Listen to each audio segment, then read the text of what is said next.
Price Lord மக்களே, ஒரு 2 பேர் பேசிட்டு இருந்தாங்களாம். ஒருத்தர் சொன்னாராம், எனக்கு வாழவே பிடிக்கல, நான் சாக போறேன்னு சொன்னாராம். அதுக்கு அவரு எப்படி சாக போறேன்னு கேட்டாராம். அதுக்கும் அவரு நான் விஷம் குடிச்சு சாக போறேன், நான் மேல இருந்து குதிச்சு செத்துருவேன்னு சொல்லிட்டு ஒரு 15 வழியை சொன்னாருங்களாங்க. அதுக்கு இவரு, அட முட்டாளே, சாகிறதுக்கே 15 வழி யோசிக்கிற, வாழ்றதுக்கு உனக்கு ஒரு வழி கூடவா கிடைக்கல அப்படின்னு கேட்டாராங்க. வேதமும் அதாங்க சொல்லுது.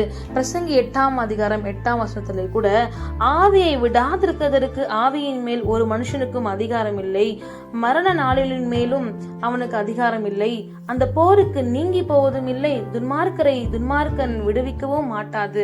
ஆமாங்க, சில டைம்ஸ் நம்ம எடுக்கிற சின்ன சின்ன முடிவுகள் ரொம்ப சீரியஸாவே முடிஞ்சிடும் இல்லைங்க. நம்ம யோசிக்கிற சிந்தனைகள் திடீர்னு இறந்துடலாம், திடீர்னு செத்துடலாம்னு சொல்லிட்டு யோசிக்கிற தாட் கூட வரக்கூடாதுங்க. சின்ன விஷயமா இருக்கட்டுமே, நம்ம உயிரை விடணுன்றதான் முடிவு இருக்குமா? இல்லைங்க, அந்த முடிவை நோக்கி நம்ம போராட வேண்டும். என்னதான் ஆனாலும் சரிங்க, போராடி ஜெயிக்க தாங்க நம்ம கற்றுக்கொள்ளணும்.